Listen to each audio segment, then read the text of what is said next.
Hi, and welcome back to the second hour of Focal Point on AFR Talk. Brian Fisher is my name. You are aboard the USS Focal Point, our patrol boat in which we patrol the choppy waters of America's public life, looking for the coordinates where truth intersects with politics, where truth intersects with our shared common public life together. We were talking in the last segment. Number to call, by the way, 888-589-8840, 888-589-8840 is the number to call. Talking in the last segment about where the real bigotry and intolerance is coming from, and it's not coming from us. We are willing to live and to let live. We understand that not everybody is going to agree with us on the issue of same-sex marriage. We accept that. We love people in spite of that. Liz Cheney loves her sister in spite of the fact that they have this disagreement. She doesn't cut off her sister. She's willing to go spend time with her sister, welcome her sister repeatedly into her home, which she hosted family dinners for the entire clan on Sundays back in the D.C. area, and her sister's lesbian lover were always welcome in her home. Who's the one that's cutting off whom here? It is the lesbian activist that is cutting off the supporter of natural marriage. So where's the intolerance? Where's the bigotry? It's not coming from Liz Cheney. It's not coming from the happily married heterosexual. It's coming from the angry, resentful, bitter lesbian activist. So there's a real question in these issues where the real bigotry is coming from. We've got a clip here from a brand new movie that AFA is just now releasing called The Accidental Activist. It's about a guy that just kind of accidentally got caught up in the pro-life issue because he signed, or the gay issue because he signed a petition. All of a sudden he's got people picketing and boycotting his shop, trying to put him out of business. Here's a 43-second clip of where the real hatred and bigotry is coming from.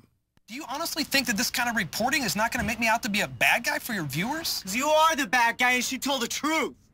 Last time I checked, it's still America here, and I can believe what I want. Your hatred and intolerance is not American, and we do not welcome it in our community. Okay, wait. Why does it automatically have to be hatred and intolerance, Vince? Is it because you disagree with me? It's hatred and intolerance because we say so. Okay, who's we? Society. Well, at least the loving and tolerant. Oh, the loving and tolerant that agree with you, right? We're not here to debate this, Ted. We determine what is acceptable in our community, not a bigot like you. Okay. What you need to do is publicly apologize for your outdated views and embrace the change, or lose your business. So there's some real tolerance for you. Change your mind or lose your business. You know, I'm looking at a picture of a billboard at the southeast corner of Centennial Boulevard and Garden of the Gods Road outside Colorado Springs. And it has a quote from a U.S. Air Force Academy leader. I am on staff at USAFA and will talk about Jesus Christ, my Lord and Savior, to everyone that I work with, end quote. Here is what the tag on the billboard is from Mikey Weinstein of the Military Religious Freedom Organization. We get it, but we won't tolerate it. So he's admitting we won't tolerate. We are not going to tolerate religious liberty. We are not going to tolerate expressions of Christian faith. We are not going to tolerate the First Amendment. We are not going to tolerate the free exercise of religion. Not on our watch. We won't tolerate it. So the real bigots, the real intolerant bigots, are those that are on the left. Now, one quick thing before we go to the phones, 888-589-8840. One of the issues that comes up, and this is very, very important. This is our factoid of the day, so get ready to lock this into your brains. This is Kevlar for the mind. One of the issues comes up, the homosexual activists are insistent that gays are born that way. That is like a mantra with them. They're born that way. There's not a thing they can do about it. It's a sexual orientation. God made them this way, and it's wrong for anybody to think that this is a matter of choice. Well, here is a story by Mark Ellis on GodReports.com. Listen to this. 8 major studies of identical twins in Australia, the United States, and Scandinavia during the last 2 decades all arrive at the same conclusion: gays were not born that way. Here's Dr. Neil Whitehead. He's a PhD that's worked for the New Zealand government as a scientific researcher for 24 years, has PhDs in chemistry and statistics. He says at best, genetics is a minor factor. Identical twins, remember, have exactly the same DNA. They've got the same genes, the same DNA. That's why sometimes if there's a crime scene and the suspect has an identical twin, they don't know who the DNA belongs to.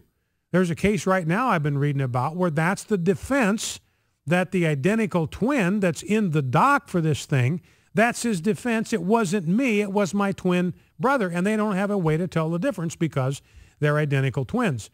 So here's the bottom line is if homosexuality is caused by genetics or by prenatal conditions, that's conditions in the womb, conditions prior to birth, then if one twin is gay, the co-twin also ought to be gay. The concordance rate is what it's called. It ought to be 100%. If an identical twin has the same sex attraction, the co-twin ought to have it 100% of the time because they share the identical DNA. But here's the factoid of the day. Here's the concordance rate for co-twins based on these 8 major studies. It's about 11% for men and 14% for women. So that's the Fisher factoid of the day. This is summary of these 8 major studies of identical twins where the concordance rate ought to be 100%. One twin is gay. The other one ought to be gay 100% of the time if it's genetically caused. Instead, the concordance rate is 11% for men and 14% for women. That's the Fisher factoid of the day. The concordance rate, 11% for men, 14% for women. It ought to be 100%. That's conclusive proof that it is post-birth factors that shape sexual preference. Well, let's go to the phones, 888-589-8840. Let's grab a call from Chris in Louisville, Kentucky. Chris, welcome to Focal Point. What's on your mind? Thank you, Brian. Yes, sir. You know, I know that you don't like President Obama very much and his policies. I get that. But the thing about the... Now, I got nothing personal against President Obama, but his policies are a big problem for me. Go ahead. I understand. But the thing with the Gettysburg Address that he recorded, that was actually done as part of a mashup. They were combining the different versions with multiple celebrities doing different things. On the website, it says, we asked him to read the first version, which is in the Library of Congress, the Nikolai version, that they asked him to read that version. Right. Let's parse that just for a second. Okay. Let's parse it, and I may ask you to stay over after the break if you're willing to do that, Chris. Sure. Well, go ahead and finish your thought. Then we'll go to break, and we'll come back and finish our conversation. My only point is not everything's a big conspiracy that Obama's trying to eliminate God. He was asked to do it. That's what they said. So are you saying that President Obama had no choice in the matter? I'm saying that he did what he was asked to do as part of a project for. So you're saying that he chose to read a version that omitted God. He made a choice to do that.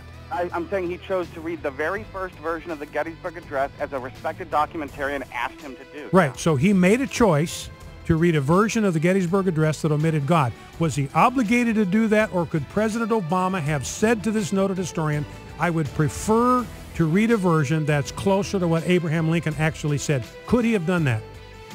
All 5 presidents, living presidents, were asked to read a version. Could he have done that? Chris, could he have done that? Anybody could do anything, Brian. All right, Chris. Okay, I think we don't need to hold you over that. Appreciate it. Focal Point After Talk, back in 2.